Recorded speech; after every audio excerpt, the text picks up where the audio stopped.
First pitch upstairs from Apsell, and here we go. Game 3 in this ACC softball series is underway.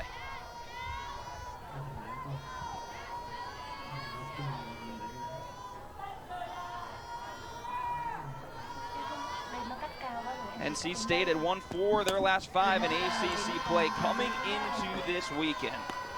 For Florida State, they're perfect right now.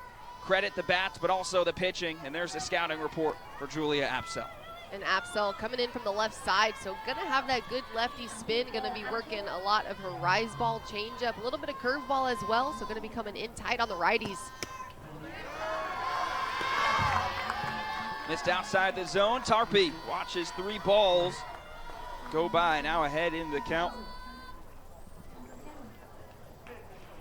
Already an early conversation to be had for Julia Apsell and her head coach, Lonnie Alameda. Not necessarily a conversation about the pitching, conversation about the dirt in the circle. Now Lindsay Leftwich out there as well. What are they looking at right there, Alex? Well, I think everybody's a little bit just concerned too, to make sure that the field is in its safest condition too. Just a little bit mushy out there, and as a pitcher trying to get obviously a good powerful drive off of the mound, and you're trying to push, and if you can't plant 3 pitches in, it's a 3-0 count to Michelle Tarpe. That time Apsell right into the zone. Tarpe gets the piece, fouls it back behind.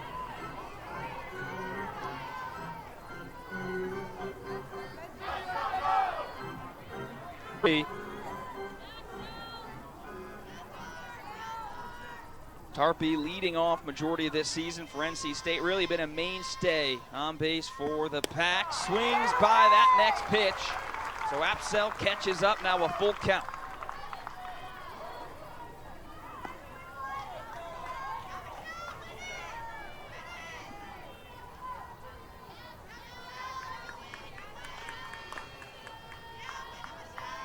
Three-two. Upstairs, and Michelle Tarpe will draw the leadoff walk and a runner on for NC State. Ball from Apsell. Started every game in right field this season.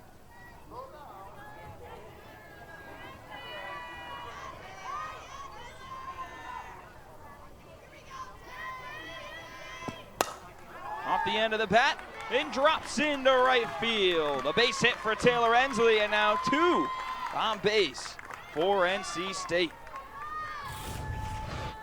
Taylor Ensley doing just enough to get that ball right off the end of the bat. They're going to fist it out to shallow right field. Good piece of hitting there for Ensley. Passing the bat, and that's where they had so much success in yesterday's game in the 6th, was just passing the bat, a couple of hits strung together, getting the job done, putting 3 up on the board. Top of the order that was making it happen. Brings up Peyton Bordeaux. Started yesterday and now today again. Catching for this team, the senior. Former transfer from Georgia. 2 for 3 in game 2. Her 4th multi-hit game this year. Lays down the bunt. Apsell turns and throws the first to get Bordeaux. But now 2 runners in scoring position for Hannah Church. And for Church, one more look. Bordeaux doing a good job there. Sacrifice bunt, good situational hitting opportunity, just trying to get the job done for her team. A good quality plate appearance that Coach Leftwich has been wanting to see. So good job there on the timeliness. Big opportunity right now with a couple of ducks on a pond for Hannah Church. Brings up the Ohio State transfer. Church swings on the first pitch. It seems like the break might not have affected this Wolfpack team. Meredith actually spoke with Hannah during that break. Let's send it over to her. Not at all, Jack. Spirits were high. Hannah Church was dancing with her teammates. She's, of course, a Florida native, so she's used to this kind of weather. She said her concern wasn't so much for hitters, but for her teammate Peyton Bordeaux in the catching spot today. But they're going to work through it, and it looks like they already have. No doubt. You got 2 runners in scoring position, only 1 out. And the best hitter on this Wolfpack team is up to the plate with a 1-1 count. Okay. NC State struck first yesterday.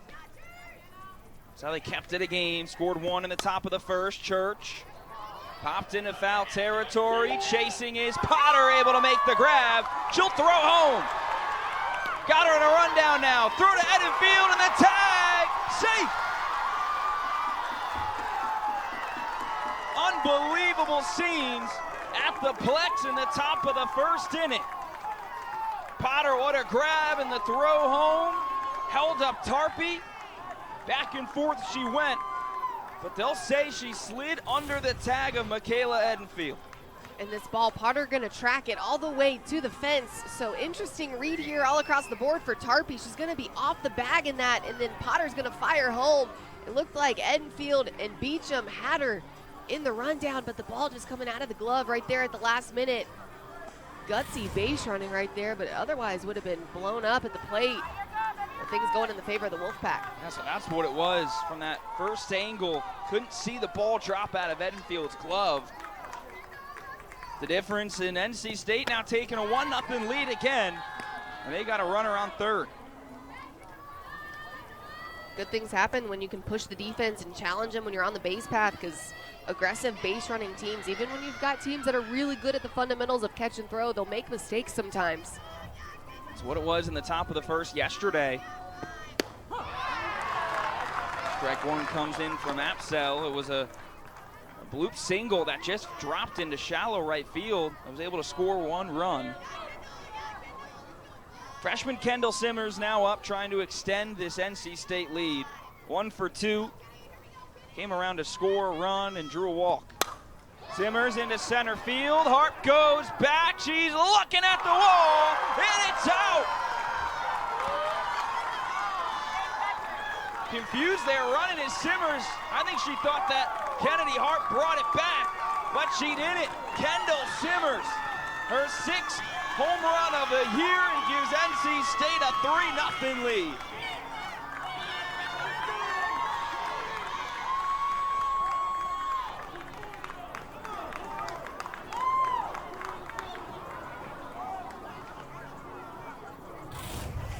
Kendall Simmers hitting this one to the big part of the park. Dead center field on that pitch. Just a little bit too much over the white, but Kennedy Harp going to track it all the way back to the fence. The late grab.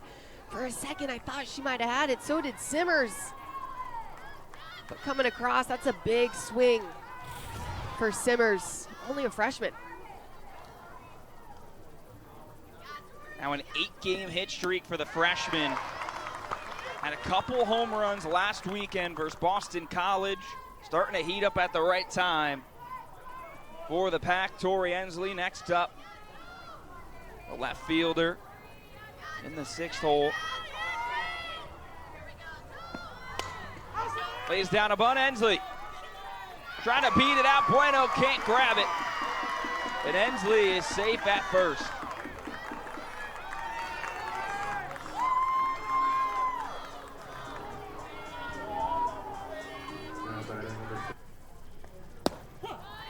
Maxton finds the zone on a 3-0 count. Issa Torres just becoming a staple at the top of this Florida State lineup. So good in the box and so steady for her team. You got to love the consistency that the sophomore is offering. Consistency, the word. Watches that ball drift outside, and Issa Torres drew a walk yesterday, draws another to lead things off. Now batting number 42, Destiny Beecham. Look at that, Carly Maxton. And AP, what we can expect. Maxton looking for a little redemption from the start on game 1 on Friday night. So she's going to be mostly up, down, and change from Maxton, looking to try to change planes and mix in some off speed in there as much as possible. But the rye is going to be the go-to pitch here to set up the rest. Yeah, Maxton has had a pretty good season for NC State, waiting her turn and stepping up into a much bigger role this year. Came into the series 4th in the country in shutouts. 30th in the nation in complete games. She's gone the distance so many times, but a tough task when you're facing the Noles and players like Tallahassee native Jason E. Beecham, another terrific sophomore. Tied for the team lead with 10 home runs. 35 runs batted in.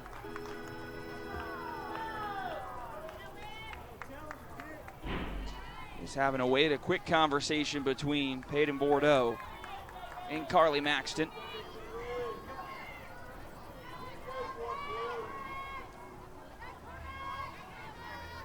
It'll be a 2-0 to Beecham.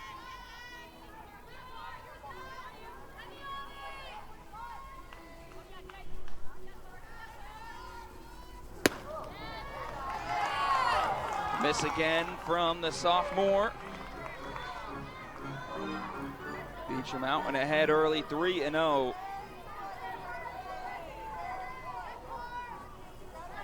He's got a hit in every game in this series. Also, each of those hits brought home a run.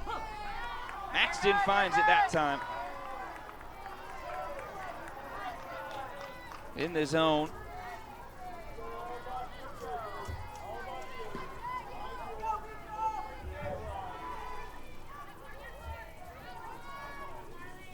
She'll go again. 3-1 to Jason E. Beecham. Rolled over to third. Goodwin. Backhanded stop and a throw across in time to get Beecham. Good play from Goodwin at third base. Torres, though, able to scamper down to second. Now batting number 4, Janai Kerr.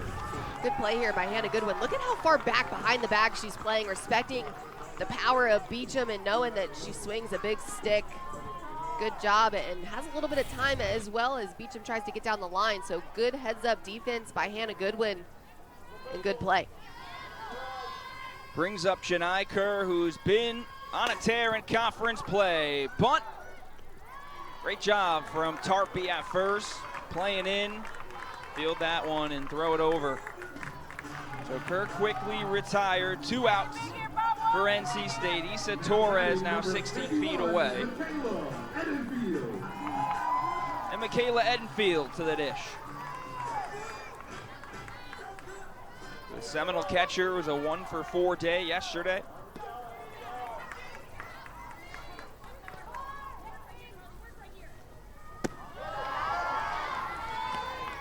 Maxton, 54 miles per hour, just misses down low. The senior from Sneeds, a staple for Florida State over the last few years and a veteran leader for this group.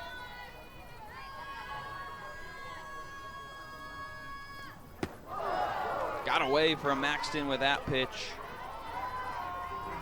2-0. Besides Janai Kerr early on, Seminole bats getting out in front of Carly Maxton. Sophomore will wind up. Strike one, good pitch.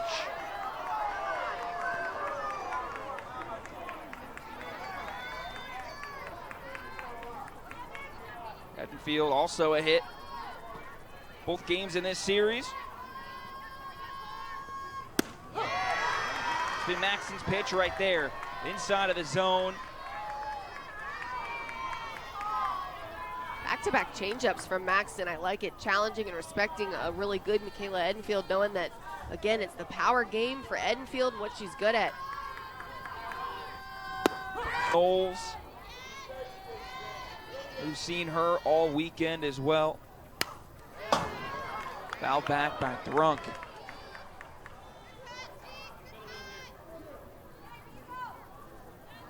Weidra coming in here early in relief in the game, trying to recover the hot bats that NC State came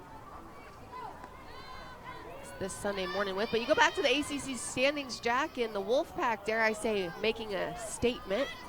Okay, I like it.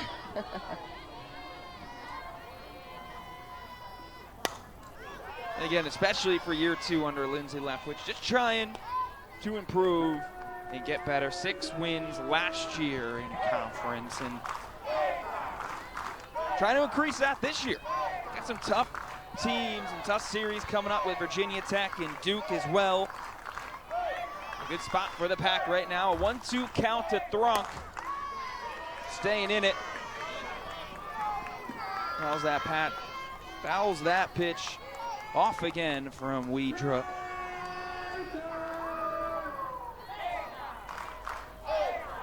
Drunk still looking for her first hit in the series.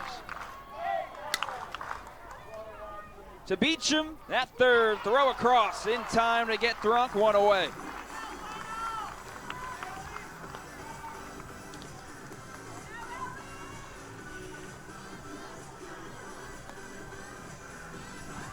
Annabelle Widra, senior out of Hoover, Alabama. Pitched early on in this series. Game 1 went 5 innings, 4 hits, 1 earned, and 2 strikeouts. Hit yesterday, was 0 for 2 and drew a walk. Now she's back in the circle in the second. Her first pitch to Ellie Goins. It's called for strike 1. Going to be important for Widra to come in and just attack the zone, not trying to get behind against these hitters right now. Obviously sitting with a bit of a lead is NC State, so Widra trying to come in, work off the plate a little bit more. I think some pitches from Apsel left a bit too over the white, able to get some barrel extended on some. Comes back with some heat. 68 miles per hour to Goins, and she's behind 0-2. Outside from Widra, Ellie Goins making her first start of the series. Pinch hit last night. 0 for 1 so far. Starting out in center field today for the Pack. A 1-2 to Goins. Miss again from Widra. Another player who Lindsay Leftwich said is great at turning the lineup over. Both Ellie Goins and Tori Ensley. Seen Tori Ensley further up the lineup today. Fouled into the netting. A fun fact I saw with Ellie Goins, she can throw overhand 75 miles per hour. That's pretty impressive. That is pretty impressive. I think that's faster than you could throw. You know what? You're probably right. In the foul territory, Bueno with the basket, able to make the grab over her head, 2 away. Look at the hustle right off the bat. You're going to have Bueno and Potter and Dak all coming in and crashing on that, but Bueno with the over-the-head catch. Nice little basket catch there, making it look easy. So much athleticism. Love to see her getting these opportunities. I couldn't come back at you with that, Alex, because I know you were throwing some lasers in the infield. Lucky for everybody, I was playing first base, so I didn't have to throw too often. I could throw a little bit, but I was more over the top, you know?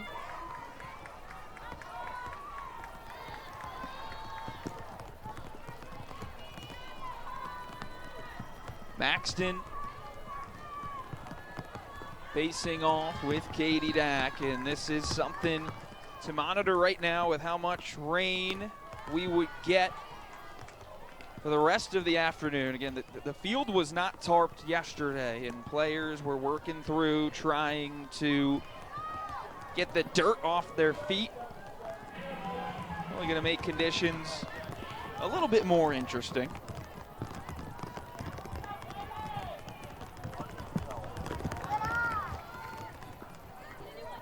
Katie Dack already ahead 3-0. You got the players out there toughing it out, but so is our camera crew. Shout out to the squad.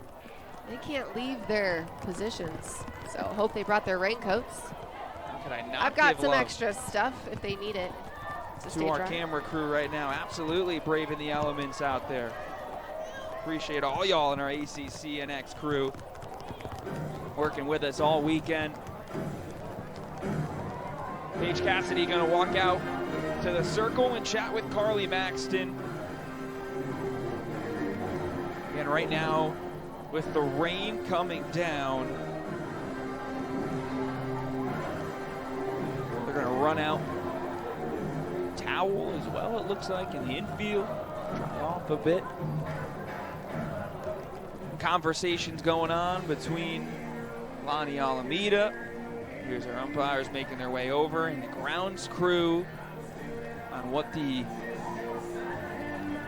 best case would be Rain falling. Well, my biggest thing too is less about the weather right now, but how much more can the field take. And so if we are going to have any delays, probably going to need to pull tarp as quickly as possible just to prevent the field from getting any mushier, softer, for lack of a better word. Nice little shot there at the play. It's a little mushy. Looks a little mushy. If I trust my handy dandy radar up here in the booth right now, curious video board is raining. Technology, wow.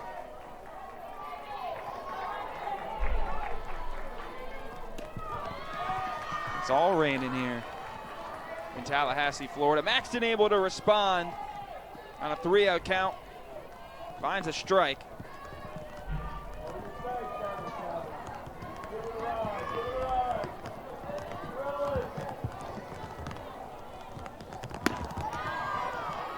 Dak draws the walk. Down to first she goes. May just be a quick little shower. At least we would hope.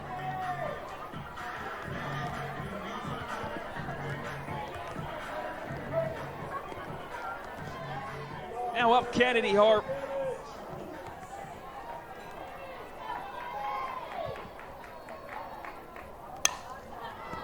Swung foul, look out.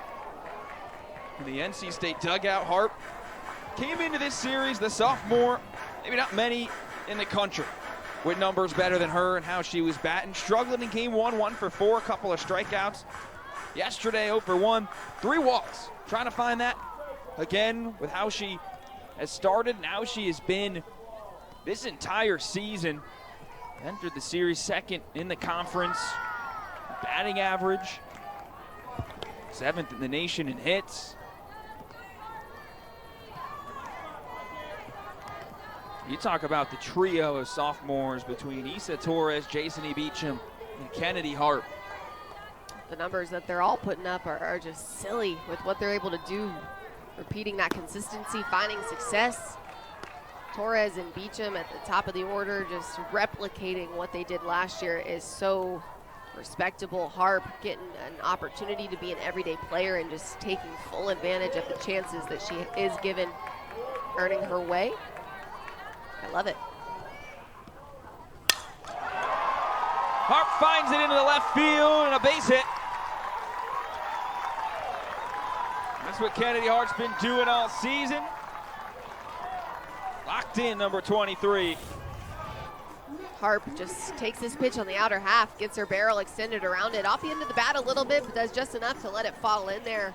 Shallow left field, good piece of hitting. Hitting early in the count, too, is going to be key for Harp. Good stuff. Now 2 aboard for the Noles. No outs in the bottom of the second. Seems like the rain has subsided briefly. Actually, it has not. Slight drizzle. There you see it. And Amaya Rosh at the dish. Senior out of Jacksonville, Florida. Been in and out of the lineup this weekend. 1 for 1 yesterday, also a walk.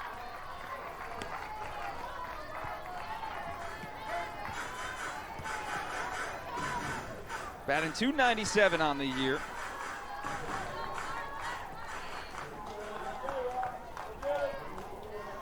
Coming off a breakout season last year. Maxton falling behind again. 3-0 count to Ross. Quick conversation right now between her catcher, Bordeaux.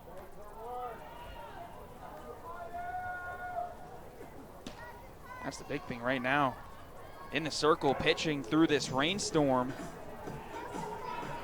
Certainly got to change how you deliver.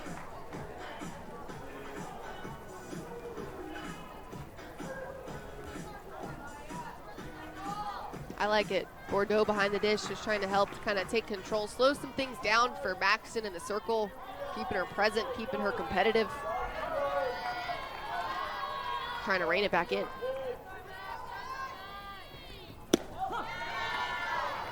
Reins it in on the next pitch.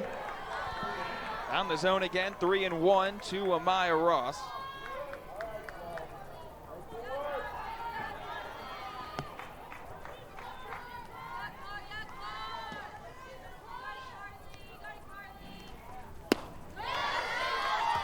Almost went around. They'll check down to third. And a funky play here. 2 tags delivered. We'll have to sort through this. It was called a strike. Ross thought it was a ball. Made her way down the first. Then it was a call from Bordeaux pointing down to third. And Anthony Small at third said that she went around. And because of that, Harp left first. Dak moved off a second. They're going to call Kennedy Harp out. So now it's a full count.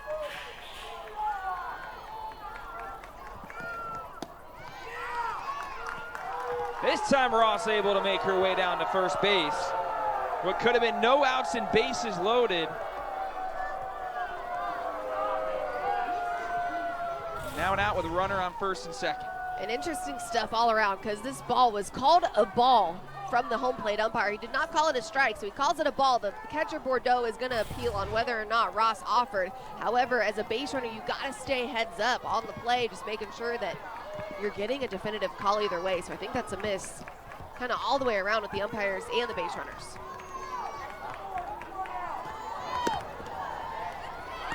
Brings up Angeli Bueno. So Florida State having to work through that. 1 out here in the bottom of the second. Ross is on first. Dak on second. Just a funky play.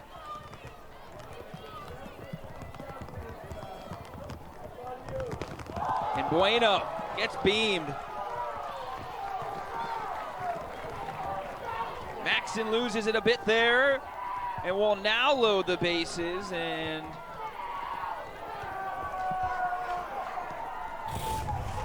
you got Leftwich coming out, arguing that a little bit, and whether or not Bueno was going to be hanging out of the box over the plate at all. The rain coming down really aggressively too. Maxson losing a little bit of control on that. A lot of frustration from both sides and for very different reasons. So just trying to figure it out there with trying to keep themselves dry, trying to maintain playing conditions with some stuff out of our control. Crazy. Crazy, indeed. Talk about trying to brave the storm right now. The weather. NC State on the road versus a top 10 opponent finds themselves up 3-0 early. And for the Noles, who are trying to stay perfect in conference play and also stay in this game with all that's already occurred in 2 innings. Brings Annie Potter to the dish. Hasn't had an at-bat this season or this series.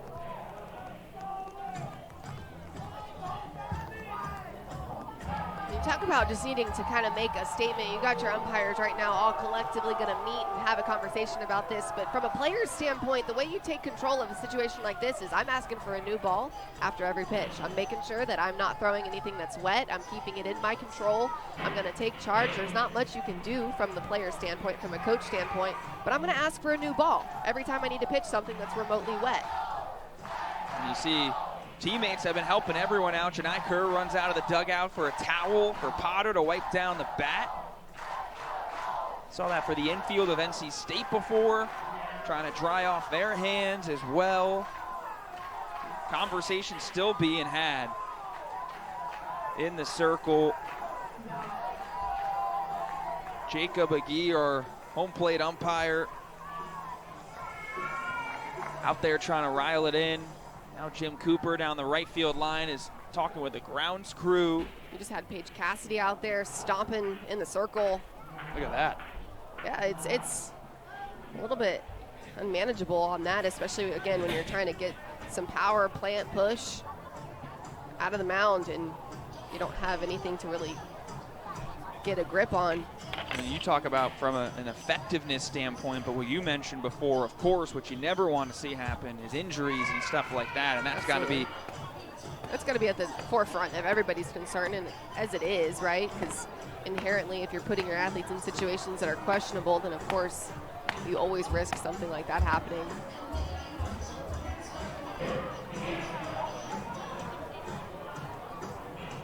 Everybody's gathered around talking.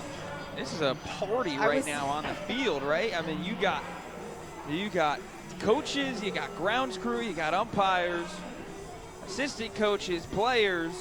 Maybe they need our help. Should we take the broadcast down to the field? Yeah. Hey, I don't know. I've been, pulling tarp before in times where I was probably not supposed to be pulling tarp, but sometimes you just need some help. You do what you got to do. Well, that spot out there, those two fans posted up the umbrella. A nice wipe down of home plate. Everyone is out there. I mean, you saw that previous shot, though, of in the circle, the mud that was starting to accumulate.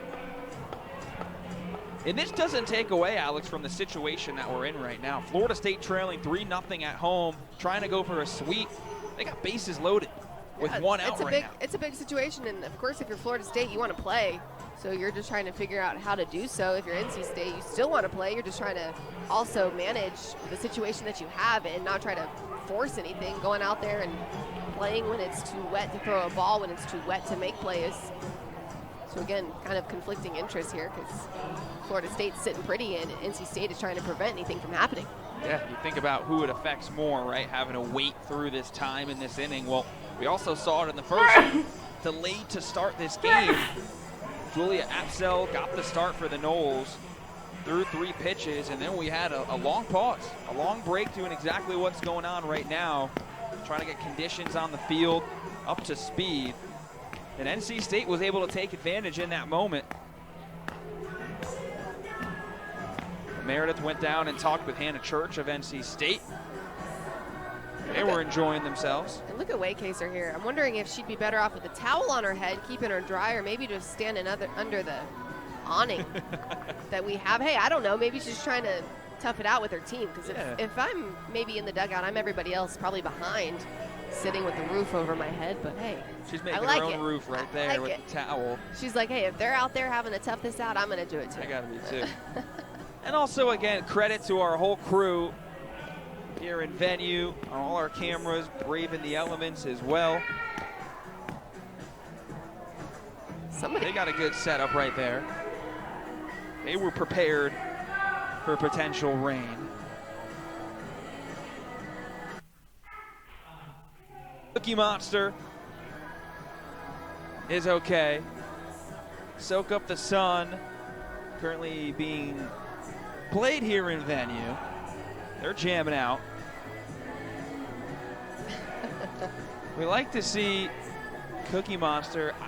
I'm still waiting for Meredith's favorite cookie, by the way, Meredith. I'm not sure you're with us right now. What is your favorite cookie? The wait is over, Jack. I love a classic chocolate chip. Oh. And if you throw some vanilla ice cream on there, I'll turn as many double plays as you need. Whoa, now type of lingo right there. Also, Jigglypuff. That's one thing that was started as well for this team. Talking about the characters in the dugout. That was assistant coach Mike Bosch who was saying, making the joke, the analogy, you got to catch them all, as you see in Pokemon. That is a Jigglypuff, I was told. I'm up to speed on some of my Pokemon. So we actually did something like this when I was a player here. And my word was always grateful because I obviously experienced injury throughout my career, had to figure it out, like went through just a lot of emotional, physical, hardships, if you will. And so I was always just grateful to be out there playing. So my it word would be gratitude. I like that. Yeah. You got to be grateful. I'm grateful to be right where we are right now, on this game with you and our fantastic crew. We're just trying to make it through.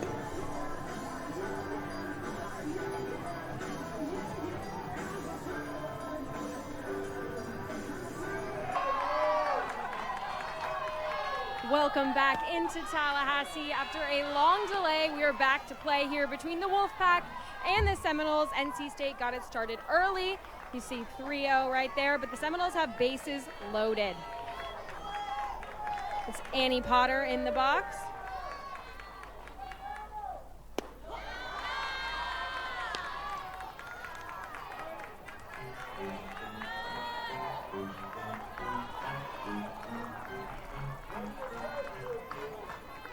All right. Thank you for bearing with us in Tallahassee through the storm, the elements, everything. We're back to softball at a big moment.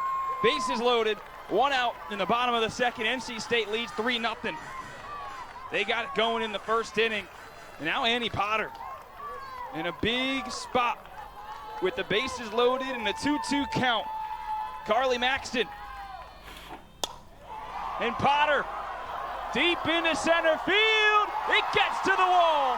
1 run scores. Another's coming in. Bueno slides into third. And Annie Potter through the delay, through it all. 2 RBI double.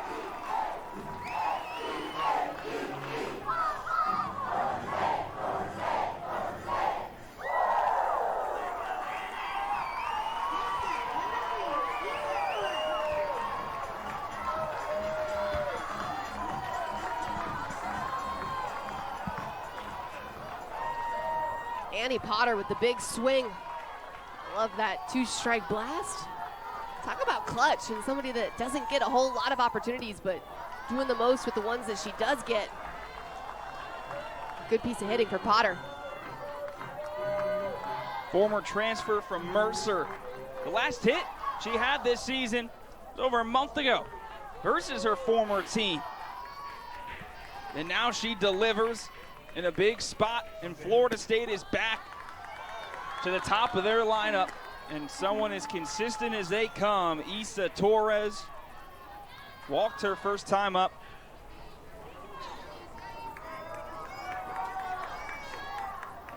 She's got 1 out, 2 runners in scoring position. Maxton outside.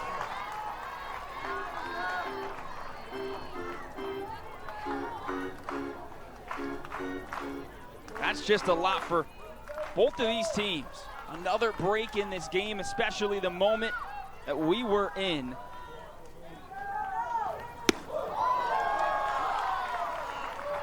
Torres holds off, ahead 3-1. Of course, you're dancing through that break and everything and trying to remain present. Now you're back into a big ACC game. 3-1 to Torres. Fouled off.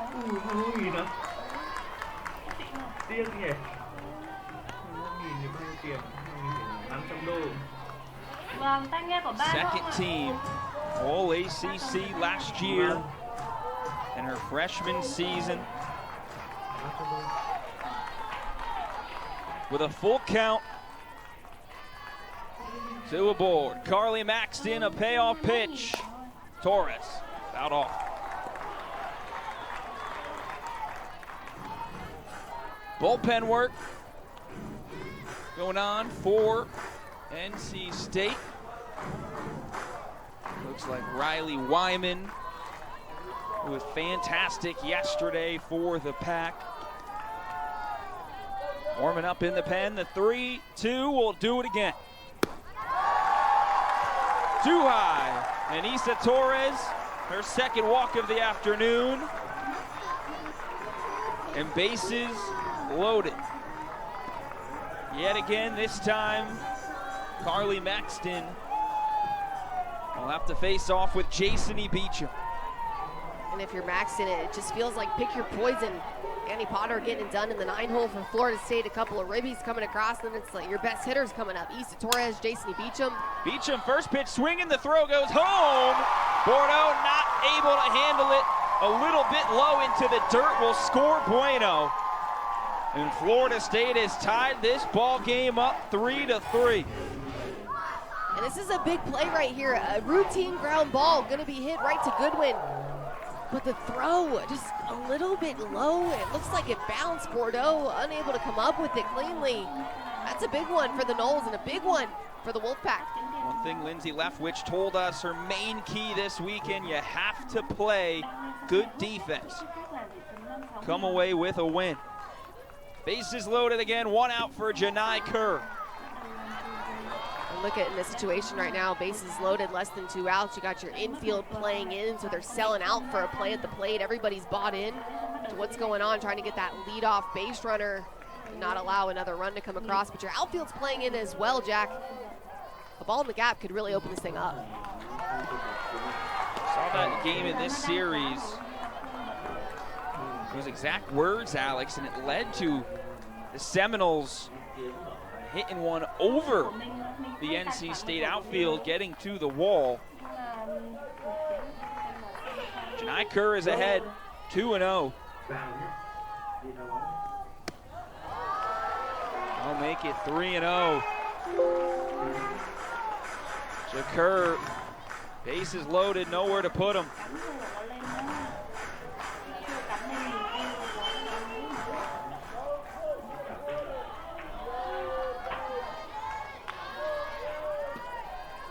Janai Kerr riding a 10-game hit streak. Into shallow center, Goins makes the grab, the throw home. Gets by Maxton there for backup, almost got away from Bordeaux. But NC State, Carly Maxton, they do their job. Bases still loaded. No runs come across. And 2 outs for Edenfield. And let's forget the outcome here, but that's a 3-0 changeup right there. The pitch coming in registered at 55 miles an hour. Of course, Kerr is going to be out front of that, trying to just see the ball deep. But anytime you're hitting it in a 3-0 count, it's pretty big. And the green light in that opportunity is definitely one that's earned. Interesting stuff. 3-0 change. Yeah. Okay. It's a big one. She's been going to it in this game. Right back to it with that pitch to Edenfield. It was those changeups, Alex, that caused Edenfield some trouble. Her first at bat, when she struck out, it was 3 straight. Well, and if you're the Florida State coaches right now, you're kind of trying to relay into your hitters, hey, it's the one that she's throwing for the strike most consistently. The rise ball's a little bit up and out of the zone right now. What we just saw right there. Maybe as a hitter, that's something you're just waiting and sitting on right now. And that's what you got to do. When you're a hitter, you're trying to eliminate pitches. And knowing that Maxton is struggling a bit with the rise, the only thing that she has to come back to really is the changeup. 65 miles per hour in the zone that time from Maxton. Edenfield just a little bit late there to foul it off. That's the battle between hitter and pitcher. Maxton trying to work her way out of a jam and keep this game tied. Bases loaded, 2 outs, 2-1. Just misses the outside of the zone. 3-1 to Michaela Edenfield. Leads this conference in walks this year. She's got 24.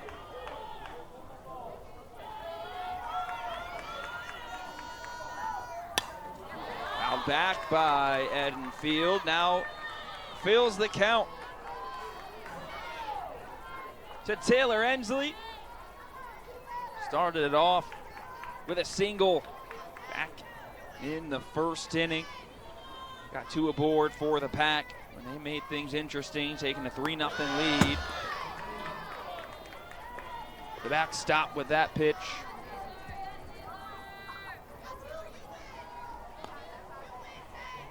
Taylor Ensley having a good series for herself, a hit in every game on her hit streak right now, and it's a great one for her last weekend versus Boston College. Watches that pitch go by for strike 2.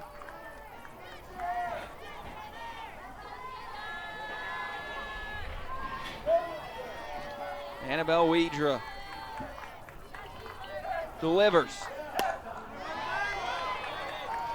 Out off. Second time in NC State program history, they have sisters on their team with Taylor and Tori Ensley.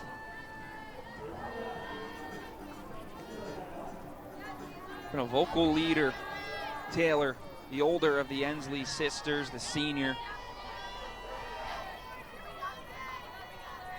She's in a 2-2 count.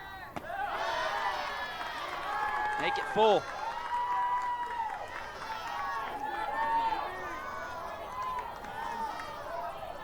Looking down at that batter's box, Alex, certainly is muddy on that back foot. Payoff pitch to Taylor Ensley. Stays alive.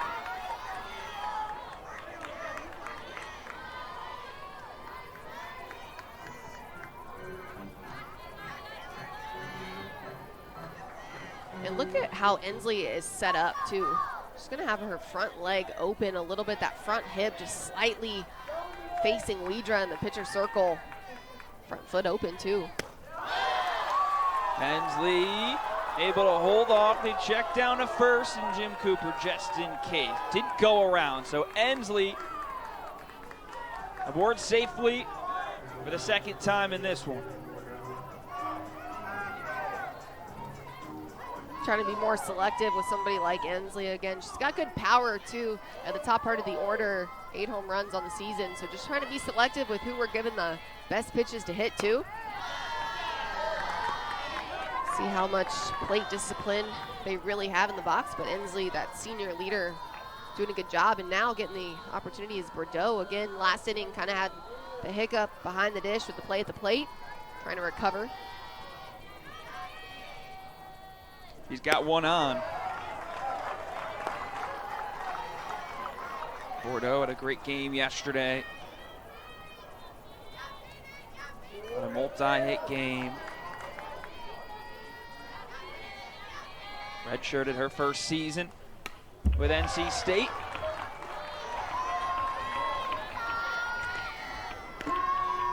Former transfer from Georgia.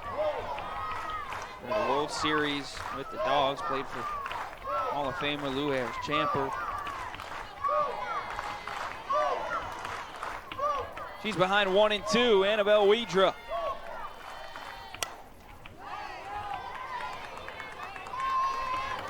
Throws it in and fouled off by Bordeaux.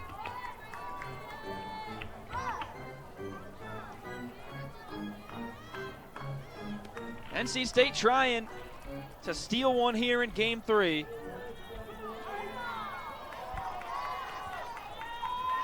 Keep improving on their preseason predictions and expectations. Gets away, Ensley's running, throw from Edenfield. Not gonna get there, Potter knocks it off the chest after it took a hop. So now a runner in scoring position. I'm just glad they're smiling over there. That one didn't come off the chin or the cheek of Potter. Got Torres checking on her to make sure everything's okay, but the pitch gonna get just away from Edenfield. They're gonna come up throwing, but the bounce gonna eat Potter up a little bit. Best look. Ooh. Never feels good. No. Can't imagine that one feels anything good. Widra high and outside. 3-2 count again.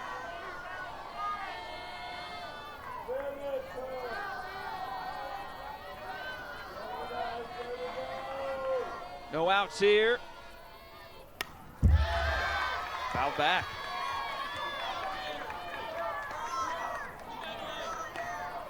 Good aggressive at bat right now for Bordeaux. Different situation here. Runner in scoring position now. Trying to execute and get the job done. Could push another one across. Just got to kind of assess as a hitter how the situation changes when people get to advance while in your at bat still. Popped up. Kerr comes in, makes the grab.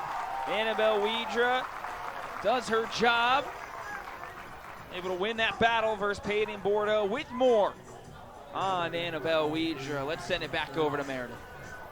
Yeah, Jack, I spoke with Annabelle after the win on Friday night, and she tells me she's really coming into her identity in this circle. This season, she wanted to prioritize longevity in her outings, and she wants to do that through efficiency. It's not always going to be the big Ks. She wants to use her defense, and Coach Alameda is really pleased that the defense has reached a point of knowing exactly how to play behind her. Just like that. Just like that, Meredith, the defense behind Widra with a sneaky tag of Ensley. Some discussion coming. She's called out. Here's another look at what just happened. And look at the heads-up job here by Enfield. You got Potter just kind of sneaking in behind her. I like it, kind of quiet, sneaky back there. I think it even might have caught her by surprise right there at the end. That was close. They are going to go to a review. Ensley's staying put. She feels like she's safe. On that last look right there, it did look pretty close between Ensley's foot getting back to the bag and Potter delivering the tag. Definitely a bang-bang play. I think also, too, just where the umpire was sort of behind. I don't know that he got to see really a good shot of Ensley's foot, and not his fault. He's in the right position, I believe. At least for something like that, not much you can do there on a throw behind. It's close. The crowd just saw a look of it on the video board here in venue. Here's another look. I mean, the throw was right on the money. You couldn't ask for a better throw. It's just whether or not the tag was able to be placed right in time there. Right on the money is right. Ooh, that is tight. It's a bang-bang play, and right as Meredith was talking about it, the defense for the Noles in front and behind. Annabelle Widra making a grab. There's, you know what this time is now for, Alex. It also allows the players to get the popsicle sticks back out. Here's the call.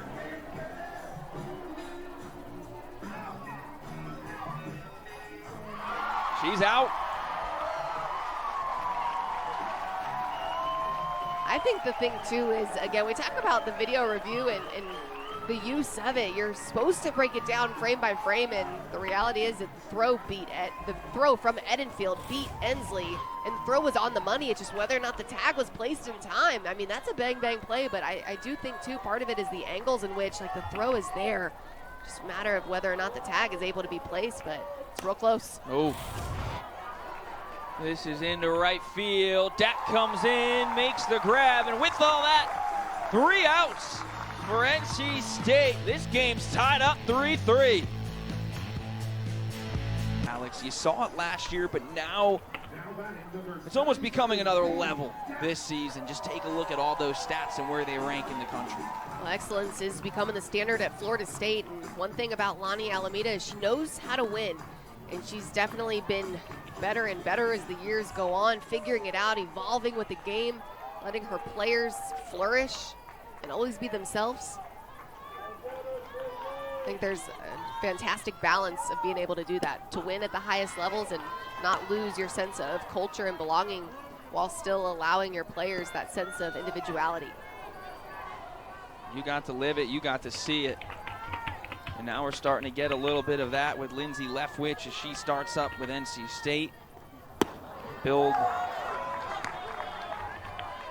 something to the likes of what Lonnie Alameda has done in Tallahassee. But for Lindsay Leftwich, she's got a gritty group, that's for sure.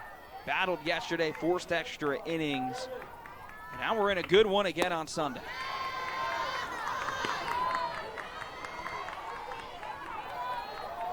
Katie Dak back in the box. 1-2, the count to her. It was a walk for Dak back in the second inning.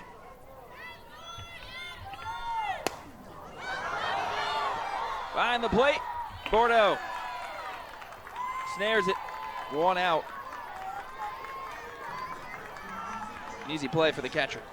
And every out right now is crucial for both sides of the field, and knowing that, again, I mean, we're only halfway through this game, not even, but Opportunities don't get to come often, so trying to capitalize when we can, take care of the ball with routine plays.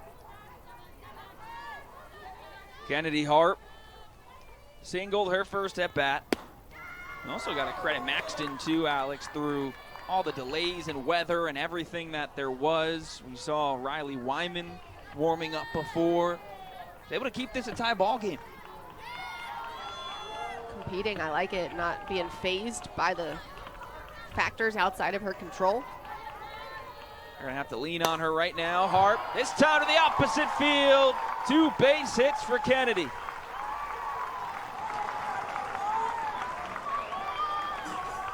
There's the smile from Kennedy Harp. Number 12, Amaya Ross. When you're Kennedy Harp, finding your way on base has not been a very rare thing so far this season, having a fantastic sophomore year. Just getting the job done, finding ways, using the full park. Good stuff for Kennedy Harp. She can pull balls, she can hit balls the other way. A lot of discipline up there and just getting better and better. Talk about continuing to learn. Harp is a prime example of that. Some speed on the base pass for Florida State. And some speed in the box with Amaya Ross. Up to bat. Who first? Michaela Marbury at first base now for the Pack, replacing Michelle Tarpey. Marbury started this series out in left field in game 1.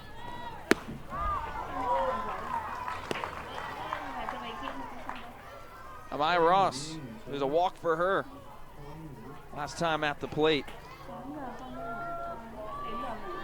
Batting 7 today, the DP.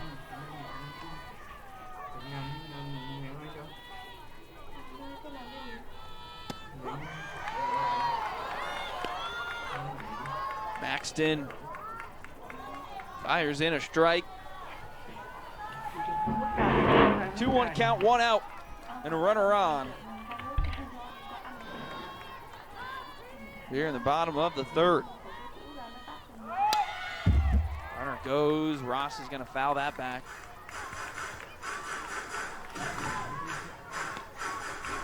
Florida State knows one of the things that they do well is get people in motion on the base paths to try to force something here and put the pressure on the defense to have to make a play. Also comes with a good feel that a ball is probably going to be thrown as a strike, so good heads up stuff right now for the Noles. 2-2 count. Upstairs. Fills it up. Seen a lot of full counts already in this game.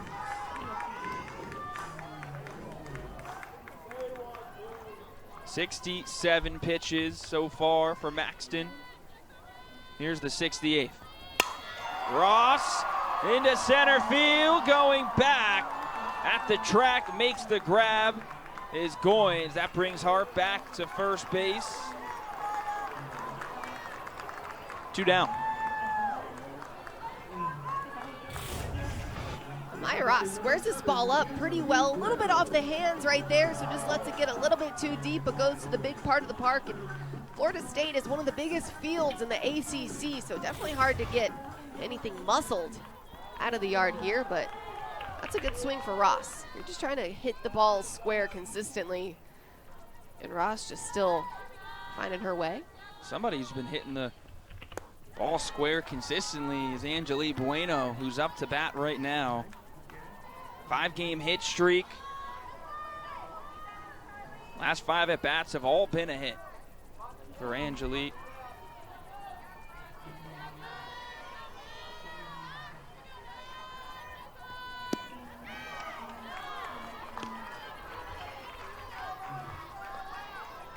He's ahead 2-0.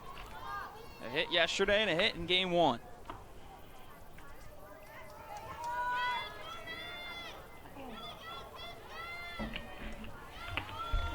Now strung together a couple consecutive starts. Runner goes. Harp takes off, sliding in, safe. Kennedy Harp, her 12th stolen base of the year.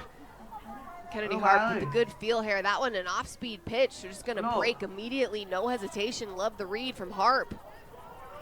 Sliding in easy, so much speed on the base path. A lot of these Florida State players, but Kennedy Harp definitely being at the top of that list. It's out of a cannon. Harp running into second. Bueno watches that one outside. 3-1 to the sophomore.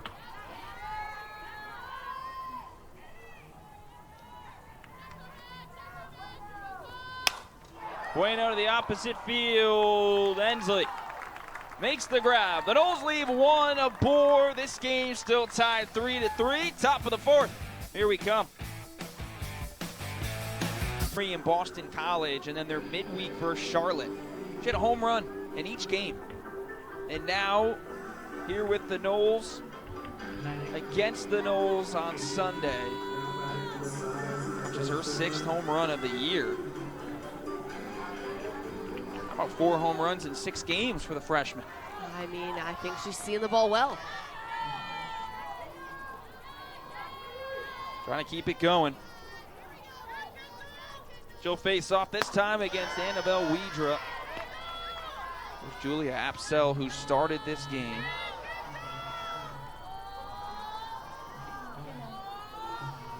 Now the Auburn transfer. Simmers in the left, Kerr charging in. That one's going to be foul. Julia Apsell, McKenna Reed, who got the start for Florida State in game 2.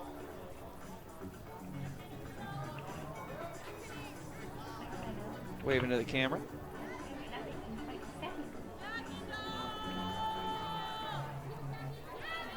Simmers staying in it.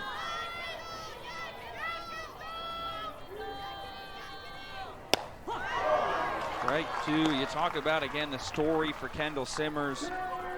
Wasn't getting any Power 4 offers in high school or junior year, all mid-majors.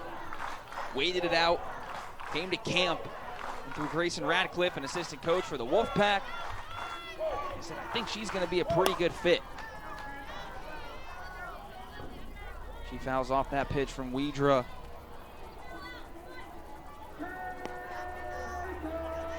And for Simmers and head coach Lindsay Leftwich, they got to be happy it all worked out the way they did. Gets to campus, practices, walks on, and now having a fantastic freshman year. Into the opposite field this time. Deck underneath. Makes the grab, one down.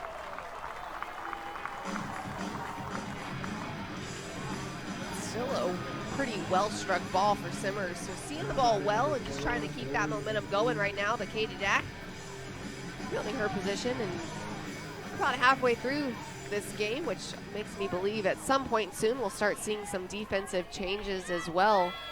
Florida State always likes to mix things up out there on defense. No changes as of yet. Tori Ensley fouls off the first pitch. For the younger of the Ensley sisters. Reached on an error, her first time up. A hit in game 1 and game 2.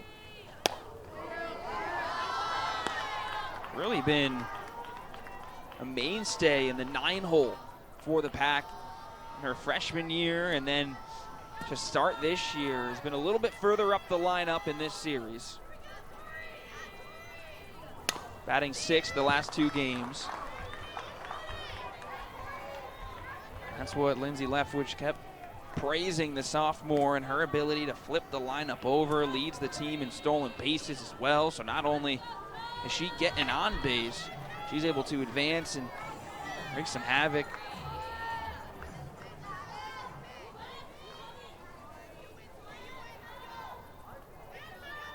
He's behind 1-2. Tied up.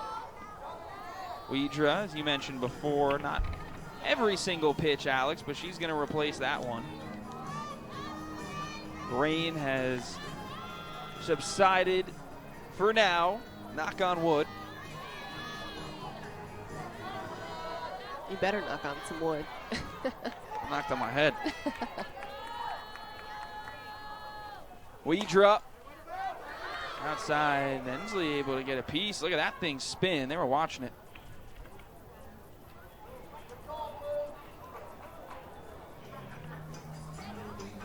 Those ones off the end of the bat always have some late life. Just got to stay on them. You never know when they're going to roll back fair. There's a good clean of the ball. And the Ensley sisters having a good series against Florida State right now. Just did some quick math using all that Florida State education I got. Just hitting just under 430 between the two of them. So definitely a lot of consistency. Over to second, Potter. Rounds easily, throw over to Bueno in time for the second. When we get one, Annie Potter doing a good job here so far for the Noles. That was a big swing. A couple of ribbies. Sitting pretty right now, trying to keep that up. Came in to this game with only 4 hits on the season, 3 RBIs. Now make it 5 hits, 5 RBIs. Her last 3 hits have all brought a run home.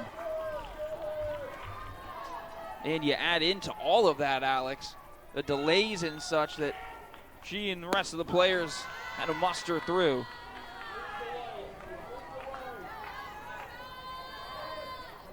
Here she is again. Started this game at second base. We've seen her in the infield sporadically throughout this series. Potter lays down the bunt. Wheeling down the line. It gets away from Maxton. And Potter safe again.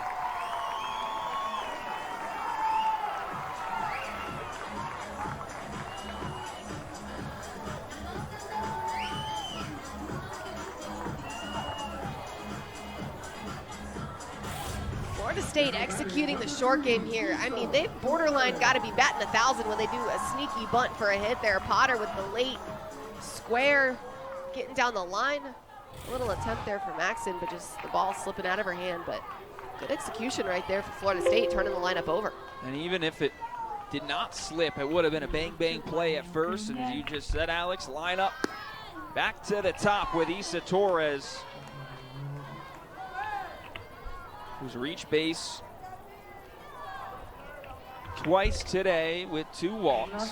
For NC State, you'll probably happy with that, with what Isa's done this weekend. Triple shy of the cycle on Friday night, and then adds to it with a walk-off winner over to the left field wall. And look at where you got your defense playing. You got your corners playing well in here, playing for the short game and selling out. You got your middles pinched up the middle, trying to play for the force at 2. Everybody's doing something a little bit different here, trying to get the same production. That's ripped under the glove of Marbury. Potter will hold up at second. And Torres, another hit for her in this series. The ACC's leader in that category, 2 aboard. Isa Torres still swinging a hot bat. Gonna yank that one to the pull side there, just getting past the first baseman and Marbury. That's what happens when you're playing well in front of the bag, but I know that they're selling out, trying to make sure that they don't get beat by the short game. Isa Torres takes advantage.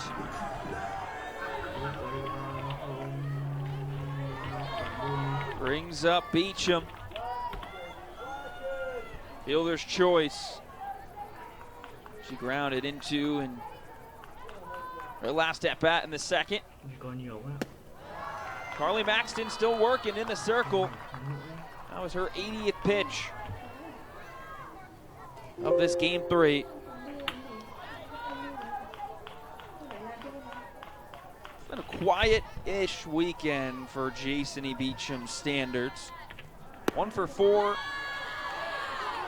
and an RBI double in both games.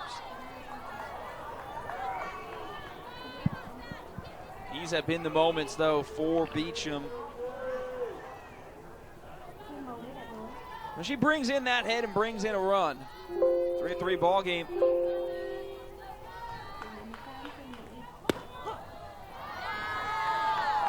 Inside of the zone, Maxton got it. 2-1.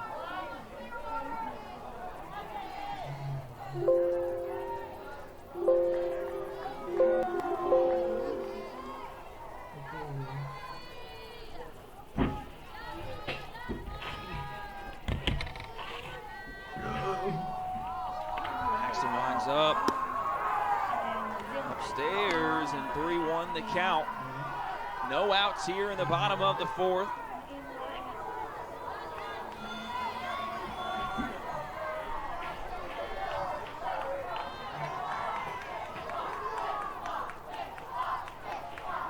Maxton, 3-1 count to Beecham. Chopped over is going to be foul.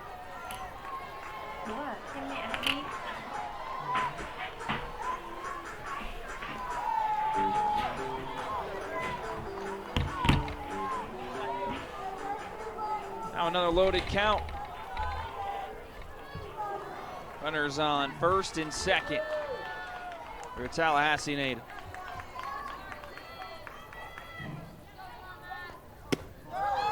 They'll take your base. Base is loaded and no outs. Now batting number 4. She draws the walk in, Janai Kerr. Big situation right here for Janai Kerr as you see Jason E. Beecham gonna take that one. It height-wise looked good, but definitely was on the inside part of the plate there, off the plate a little bit as well. Oh, looking cool, calm, and collected. Always. Jason Beecham. First pitch from Maxton. Called strike. That's a big thing, too. A lot of her first pitches and at bats today have been balls she's been getting behind in a lot of counts. This time a first pitch strike to Janai Kerr. Kerr lifted. Shallow left going back. Simmers. Able to make the grab. No trouble yet. Bases loaded, 1 out. Michaela Edenfield walking up to the box. That's where having the ability to mix speeds a little bit like Maxton can do can be super effective, keeping these hitters off balance in big situations right now. Bases loaded, no outs, and then finding one with just 2 pitches.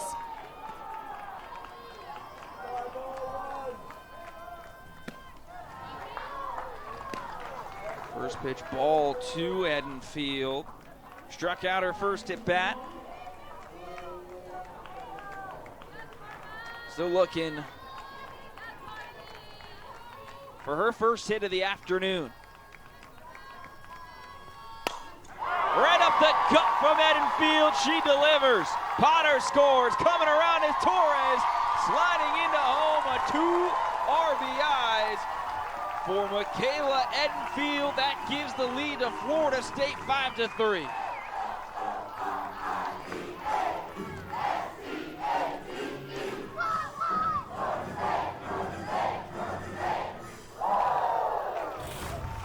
Edenfield, the senior leader behind the dish, but gonna get it done at the plate as well. That's a big RBI. And a hitter's count, sitting pretty, driving it right back up the middle. A couple of runs coming across. Issa Torres with a great read as well, right off the bat. No hesitation. That's some good base running from Florida State, but great execution and timely hitting from Edenfield. 5 unanswered runs for Florida State to take this lead. A pinch runner at first base, catcher for catcher, Maddie Fry will replace Edenfield running, and Katie Dack back up to the dish. Runners on the corners.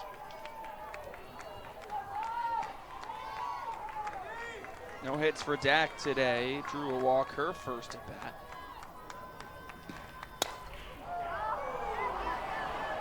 Dack lifted, foul territory, up on the wall. Tori Ensley trying to make that grab.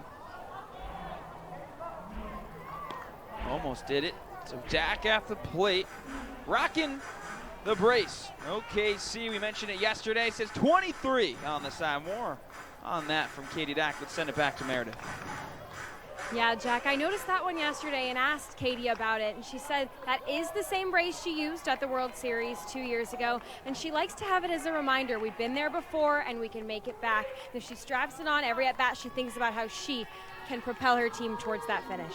Love that. Thank you, Meredith. Dack over to third. Goodwin charges in, makes the throw, is going to score 1 run. Beecham crosses home. extends the Seminole lead to 3, 6-3, the Noles lead. Fry will advance to second. Love that story. We mentioned it yesterday. Thought it said OKC 25 is maybe a manifestation to that. Still kind of is that in a way, but cool to rock the OKC 23, trying to remember that season. Get back to it this year. Kennedy Hart, first pitch swinging, has 2 hits today. Popped up. And shallow right center coming in is Goins to make the grab. There are the defensive changes that we talked about. We knew they were coming. It was just a matter of when. She's the first domino to fall. I'm sure there will be more throughout this game. Now batting number 15, Tegan Thrunk.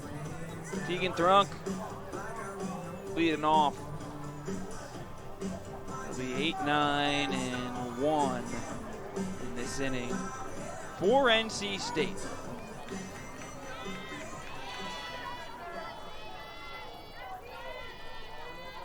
Annabelle Widra still in the circle for the Noles. High and outside, gets Thrunk chasing. 0-1. Rounded out. First time up for the junior, transfer from Virginia Tech. Thrunk right to the glove of Isa Torres, 1 away.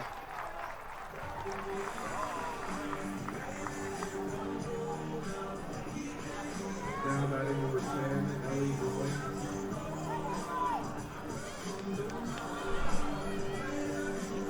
Kind of see it there too on the camera. Some sprinkles of rain starting to come down again.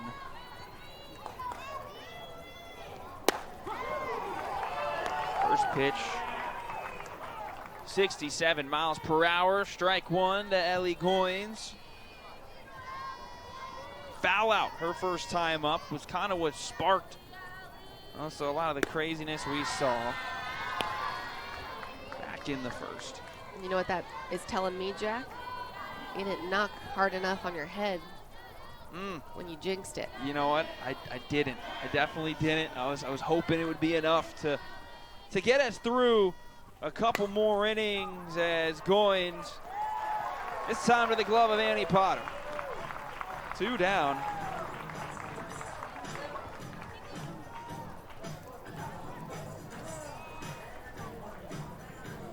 Back to the top of the order for the Pack with Michelle Tarpey.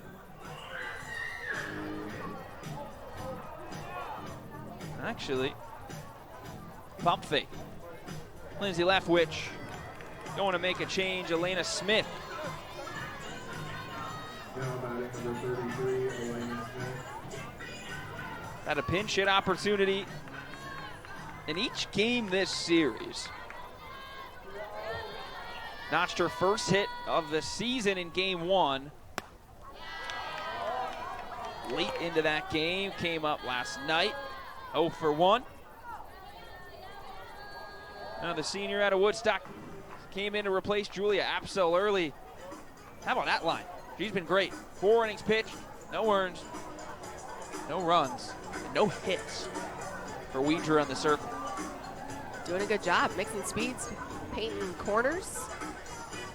Just a lot of command, but Wolfpack trying to stay in it right now, and Maxton doing a good job. Just has a couple of hiccups throughout, a couple of defensive miscues as well, not really going in her favor. And then the free passes, you got to talk about the free passes.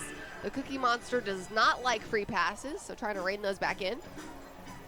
Hope that home run in that first inning done a little bit of enough, just enough. So maybe earn themselves some cookies after. But this is the time, too, for NC State. Even next inning, that was when they mounted a comeback yesterday. But Carly Maxton, after an up and down game 1, trying to hold on to it here in game 3.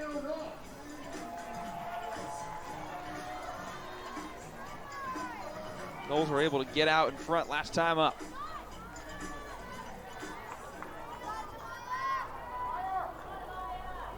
Amaya Ross leading off this inning for the Noles.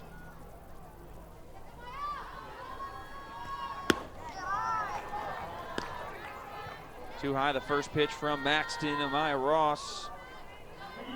A walk in, a fly out. 2 times up to the plate.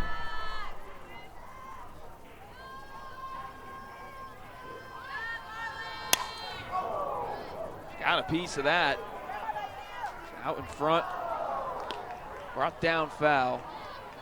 Well, by the concourse. A super athletically talented player in Amaya Ross. Always dangerous when she gets on the base pass. Showing it off with the bat as well. Pitch from Maxton rolls in the dirt. Saw some of the grounds crew back out. Get a little bit more work to the field. You definitely can see it. It is muddy. There's the spots where some of that work's been done.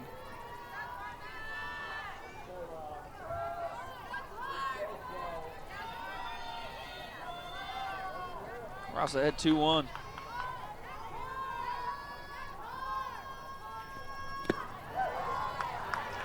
Make it 3-1. One of the things that these Florida State hitters have done well in this game, and talking about adjustments, doing so from day one, game 1 to now game 3, is working Maxton deeper into counts. Trying to hit in hitters counts a little bit more frequently. Popped up behind by Amaya Ross will fill this count. We've seen it all game, Alex. 3-2 counts for these Seminole hitters. Maxton inching to the century mark of pitches. Her 98th of the afternoon upcoming right here.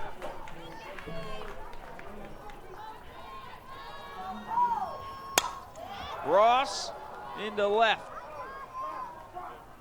Underneath to make the grab is Ensley. That's what Ross did before to center her last time up. Good contact, had some power. Just not enough to get out. Line for Maxton, 4 1/3. 6 hits, 5 earned, 5 walks, and 1 strikeout. Gotta limit any more damage. And runs for Florida State. Her team down 3, and Angelique Bueno to the plate. Swings by the first pitch.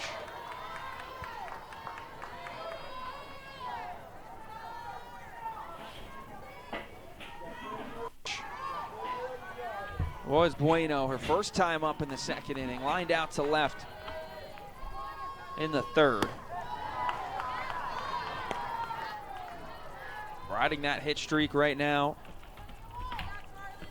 5 games is the sophomore.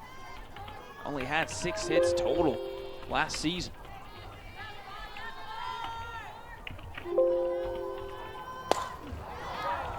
Popped up. Right to second base. Thrunk makes the grab, and 2 outs in the bottom of the 5th. Now batting number 22, Annie Potter.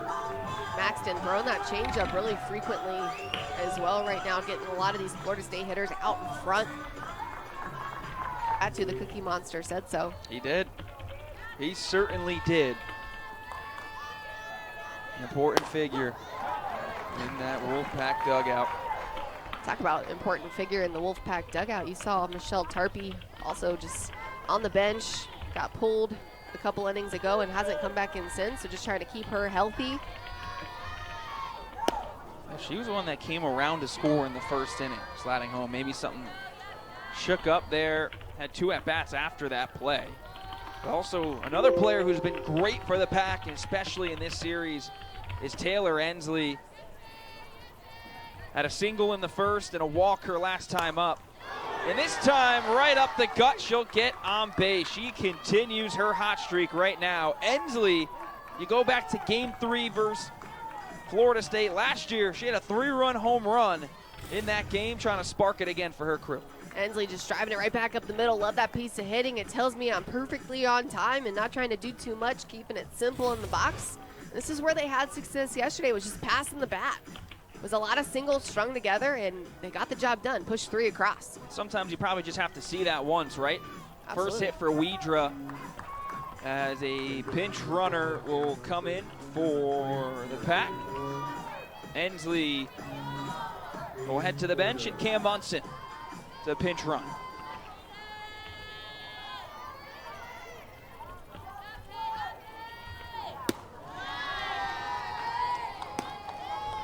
Munson 3 stolen bases on the year running now for Ensley, and Bordeaux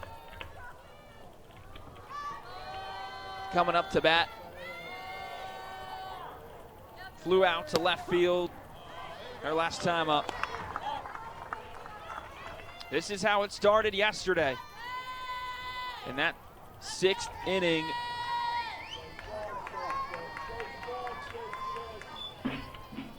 for NC State.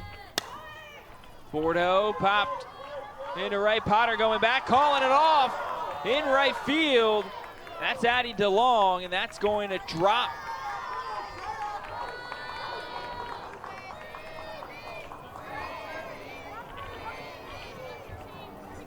So talk about defensive substitutions. Addie DeLong now in right field. And right off the bat, that one going to be definitely shallow. So you've got DeLong crashing in really aggressively. Potter tried to shift back a little bit with the drop step there, going into no man's land, but not much you can do on that, but just trying to give that all-out commitment. Tough play. You go to the top of the 6th. Yesterday, it was Taylor Ensley who led off in that inning. It was a double. This time it was a single. And then it was Hannah Church, who's now up to bat, that brought a run home and sparked something in that inning. And now NC State in the same position right now.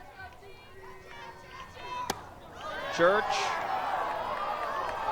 she go around. They say she did.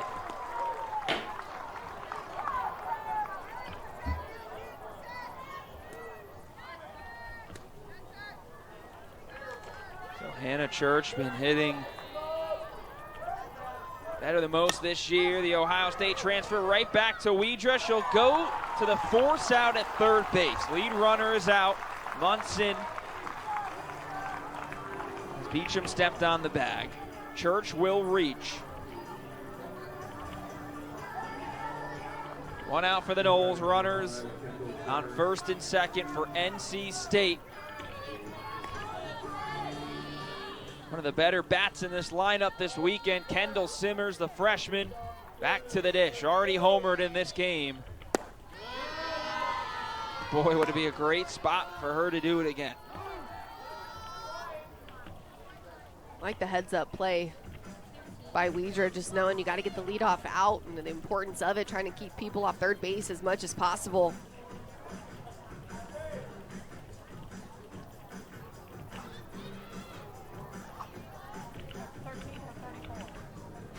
Simmers, you mentioned the home run earlier on, a 2-run shot for the freshman, the 6th of her career. Straight dead center. It's been the timely hitting for the Wolfpack, getting the job done. Looking to continue that, keep that momentum and success going. It's when they put up their big numbers, passing the bat, keeping it simple. That pitch, a ball to Simmers, also new runner on second. For NC State running, Gabby Wilson. Lead runner out in front is Simmers. That pitch from Widra.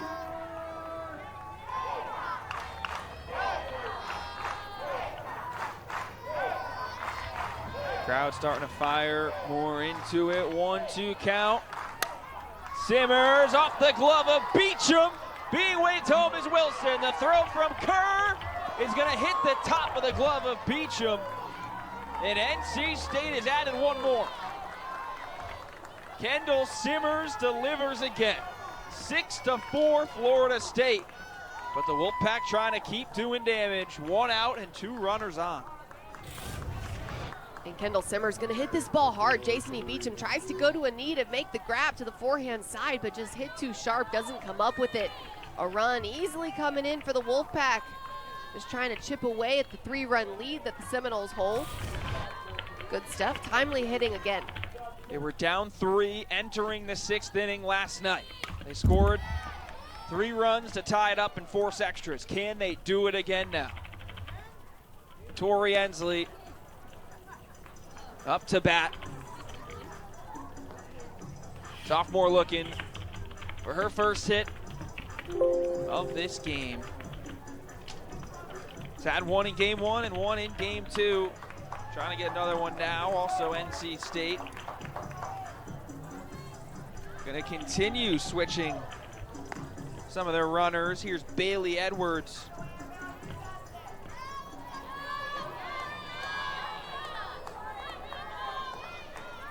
Pinch running for the Pack. Widra delivers too high. Going to be really good too. Down in the zone is going to be her bread and butter, and then mixing that changeup in. She'll throw it in any count, so trying to keep these hitters off balance. You want to talk about deja vu? Yesterday went down 2 in the top of the 6th. It was Hannah Goodwin up to bat. She knocked home 2 runs to tie it up. She's got a chance to be able to do it again here.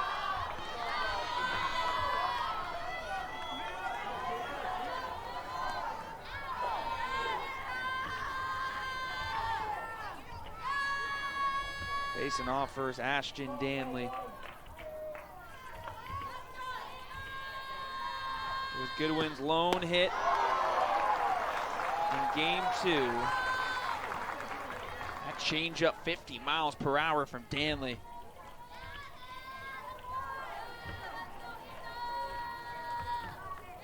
One and only hit of the whole series for Goodwin. Trying to deliver again. Hesitated there, hits the bat, and will go off foul. How about that changeup? And the changeup from Danley is just so good. Look at how it's going to create that hesitation, the pause almost in the middle of your swing as a hitter. It's so tough to try to recoup from that. Danley's got to feel like she's in control. 1-2 count to Goodwin. Comes back with some speed. And a swing and a miss from Goodwin. Danley delivers with the K. Ashton Danley going to stay arm side there. That pitch so tough to hit, not even close to a strike, but just going to stay well off the plate. But when you're in swing mode, it's so hard to keep the bat back. Good stuff from Danley coming in. Getting some quick response here. Tegan Thrunk, first pitch swinging, fouls it off.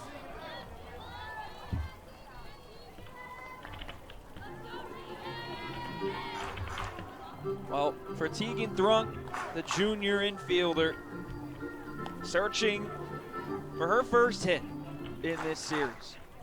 You can forget about every other game. You can put one in play and bring home some runs with this at-bat right now.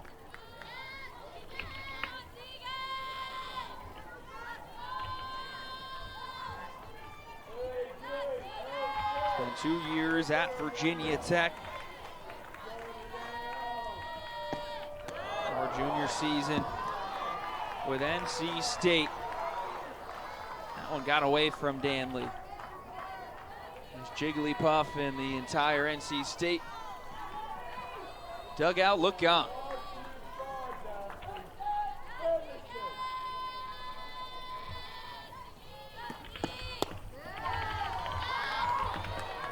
Outside, Thrunk works her way back. State hosting number 4 Florida here at Joanne Graff Field. What a game that's going to be. What a game it feels like it always is recently between these two. Definitely, it's so much fun. I feel like this is one of the best in-state rivalries in the country across all sports. Nothing better than the Florida State matchup. I'm going to be fired up for that one. No doubt. I will be too. That's going to be a great one to watch again this Wednesday on ACCNX. Issa Torres leading off for the Noles and leading off the inning, top of the order for Florida State. Carly Maxton, over 100 pitches in this game, still at it. She's done that a bunch this year. Torres. The first pitch for Maxton, too. It's been a battle versus Issa. He's been great all weekend long. 3 for 4 game 1, 2 for 4 game 2. Keep it going here. Maxton go back. She's sitting pretty. She's been 6 for 9 in the series and just swinging a hot bat. And a tough out for the sophomore. Swings past that pitch, though. Maxton, 53 miles per hour with the change. And Issa Torres in an 0-2 count.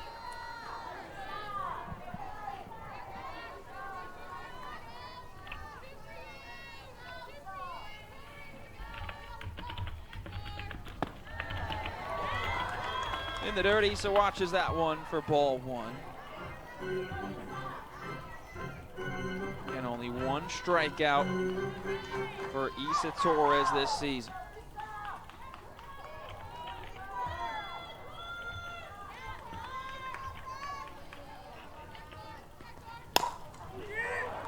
Rolls it on the ground, trying to beat it out, and she does. Issa Torres.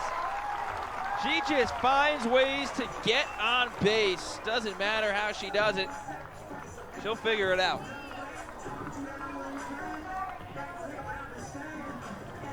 I love it. All smiles over there at first base because sometimes you just got to kind of sit back and laugh. Like, yeah, you can go up there with a wet newspaper and find your way on base. It does not matter what you're hitting with.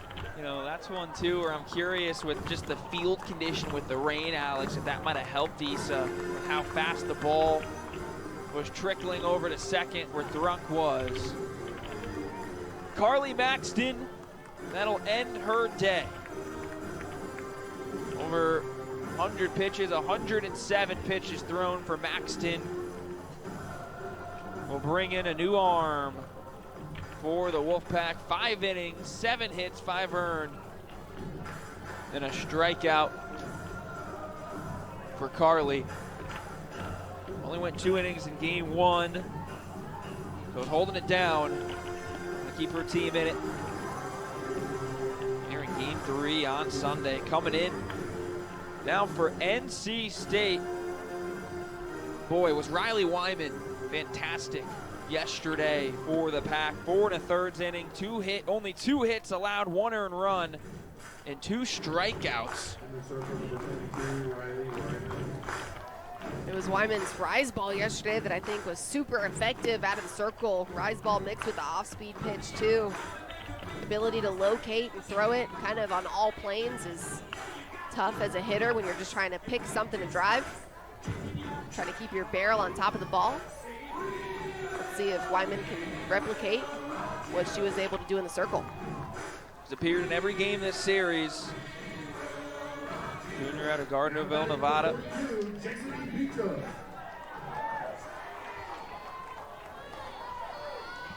It's been the one-pitch mentality for Riley Wyman, and she certainly had that yesterday. Comes into this game, will have to face off with Jason E. Beecham. Get things going. Beecham 0 for 2 today. Ground out and a walk. In this situation all weekend with just Issa Torres on base, and it's been an RBI double.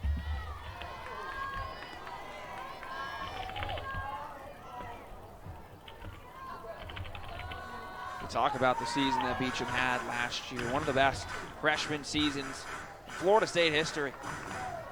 And to create those expectations and almost feel like you're getting even better this year, it's what Ani Alameda calls Jason E. Beecham just a high-level learner. Sophomore is only continuing to get better. High-level learner and just maturity. That's definitely a word that comes to mind thinking about Beecham. Is she doesn't play like a freshman. She doesn't play like she's only 18, 19 years old. And again, the ability to replicate the success that both her and Torres have had in the first 2 years so far just speaks to that maturity. Fouled off by Beecham.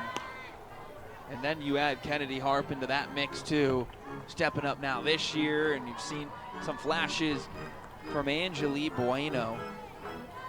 credits everything you said before, too, Alex. Obviously, you bring the talent in, but Lonnie Alameda and her staff have been able to do with these athletes consistently over time. It really is special to watch. I think the biggest thing, too, that you learn as a Florida State player and somebody that's pretty closely tied into the program is they don't just bring in great athletes. Of course, you can come in and play, right? That's how you get a college scholarship in the first place, but they develop, and they spend so much time on the development of these athletes with their softball IQ, obviously developing them into fantastic young women as well. Swing and a miss from Beecham. Riley Wyman. How about the job that she has done? First batter she faces, strikeout. Big pitch for Wyman coming in a big moment here, trying to shut things down. Little off-speed pitch mixed with the rise. Tough stuff. Dropped by the feet. Beecham. Janai Kerr in the 3-hole the last 2 games for the Seminoles. It's been the 6, 7, 8 spot this year for Janai, with some pretty terrific hitting in ACC play. Moved her way up the lineup. Watches that go outside the zone.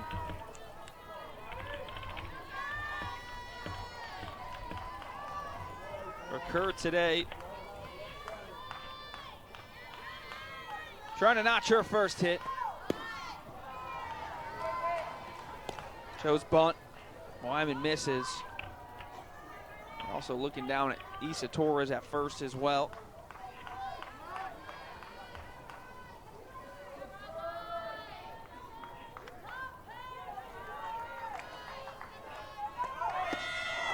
Outside, Torres takes off. Not in time on the throw from Bordeaux. And Issa Torres in safely for her 9th stolen base of the season.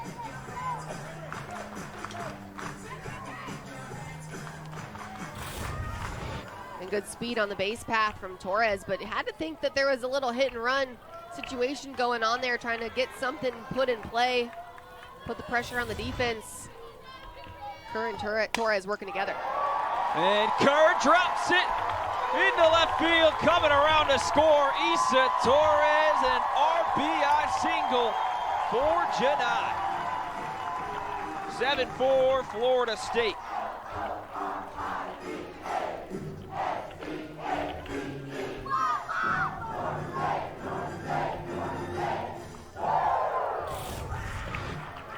Janai Kerr, the hands, the trust in him is just so solid. Look at how she's gonna wait back just long enough on that change up there offered from Wyman. Driving it the other way, really disciplined approach at the plate for Kerr. Issa Torres easily coming in to score, big speed on the base path. That's a good duo right there. Noles extend their lead back to 3. NC State was able to snag 1 in the top of the 6th. Florida State answers in the home half. Now 7-4 Florida State. 1 out and a runner on for Michaela Edenfield.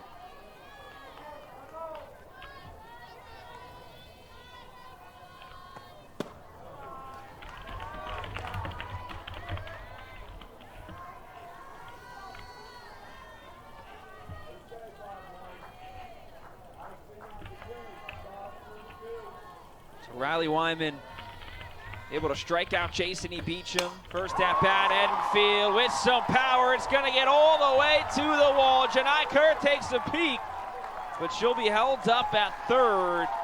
And a hot shot single for Michaela Edenfield.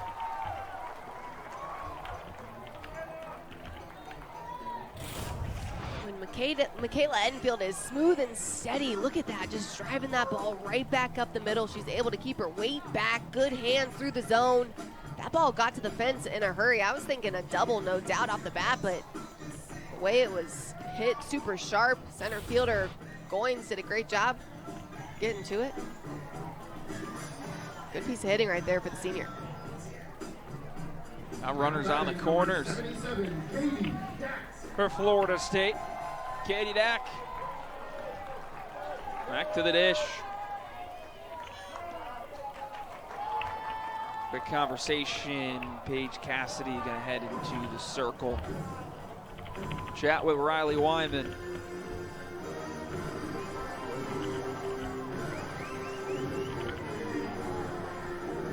Again, what a day that Wyman had yesterday.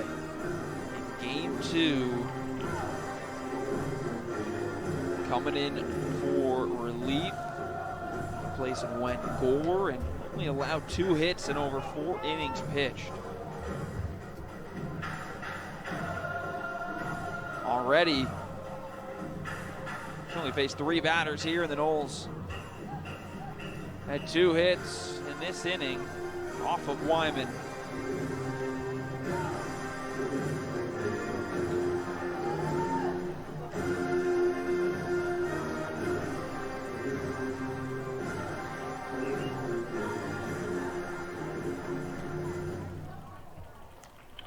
And still here, braving through some of the rain that we've got today. See it puddled up there.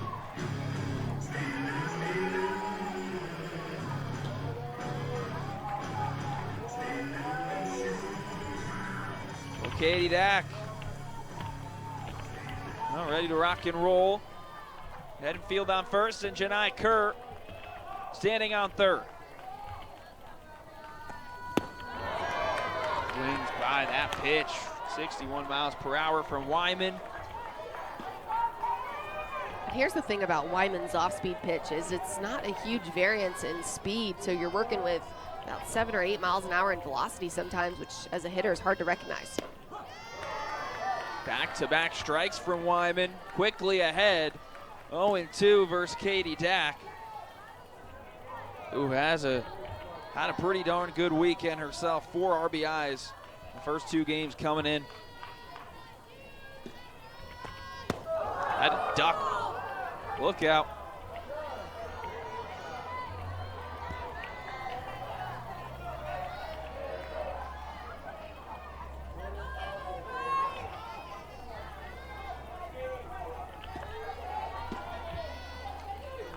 One and 2 to Dack. Wyman misses high, knots the count up at 2-2. Dack just on a tear her last 9 games right now. 4 home runs in that span.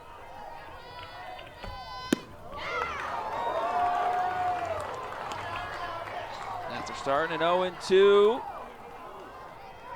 Watches 3 straight balls to fill this count up. Working her way back. I like the patience in the box, the trust in herself and her eyes. Huge improvements in her approach at the plate over the last season or 2. Dack this time though, upstairs with some heat from Wyman. Blows it by. Her second strikeout. Wyman mixing speeds here, gonna go back to the rise ball, coming in at 67, up on the hands. It's gonna be tough to catch up to. Great pitch from Wyman. High cheddar from Wyman. Now 2 outs. Kennedy Hart, a couple of base hits today.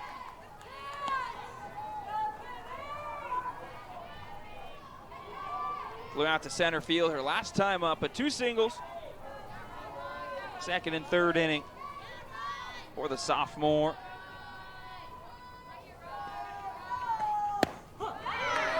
Wyman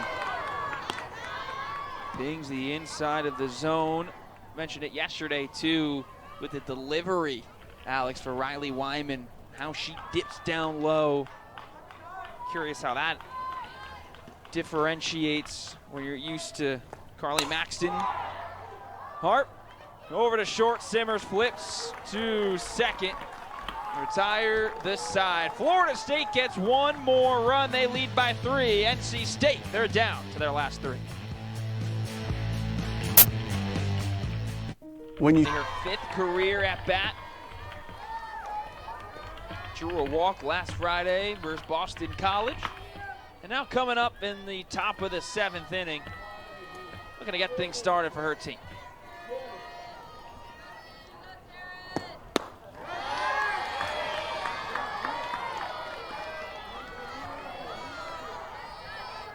He's quickly ahead, 2-0.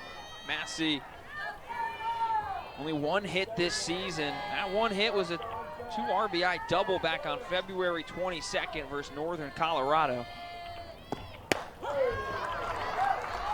Southpaw Danley pumps in a strike. Danley, knowing that you've got a pinch hitter coming in with limited at-bats on the season, you're just trying to attack, go right at her, get back even in this count. 2-1 to Massey. Swings by that next one from Danley. She catches up and ties up the count.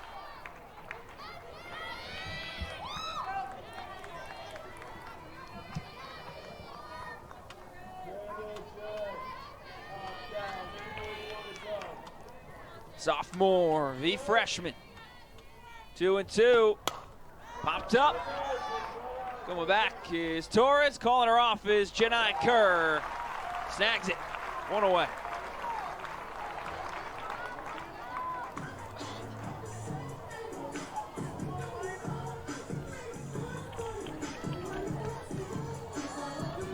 And to the top of the lineup we go. You mentioned it before, Alex. Michelle Tarpey, who's been leading off the majority of this season in all series for the Pack. Might have been shaken up a little bit some point in this game, wasn't quite sure. But Elena Smith came in to replace her at the plate.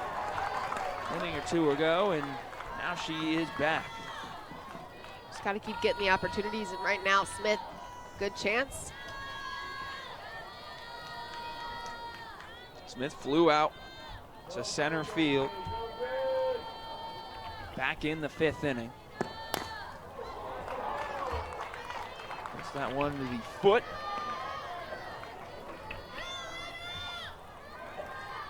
Never feels good. A little out in front of the drop ball there, going to go right into the front leg. Knee, it looked like. Top of the leg. Is that okay? Danley in control though. 0-2. One of the things that Ashton Danley does well, in my opinion, is stays off the plate effectively. She's going to work around the zone, making it look like strikes, especially when she can get ahead in 2 strike counts. You've got to be careful on what you're taking. And that's where I think she gets a lot of her ground ball production there, is hitters forcing things into play. Rolled over, charging in, Potter flips in time to Bueno and NC State. They're down to their last out.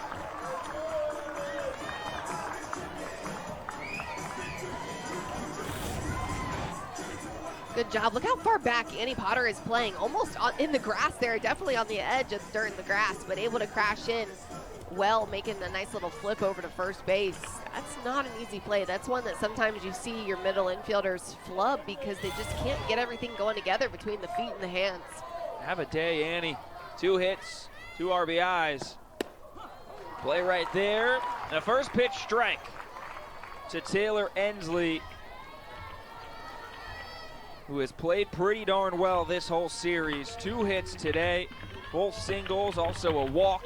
2 hits last night that were both doubles. 1 for 3 in game 1.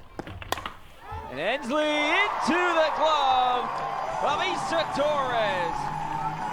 It's a sweep for the Noles, 9-0. They go in ACC play. They stay perfect, and at the top and take game 3, 7-4.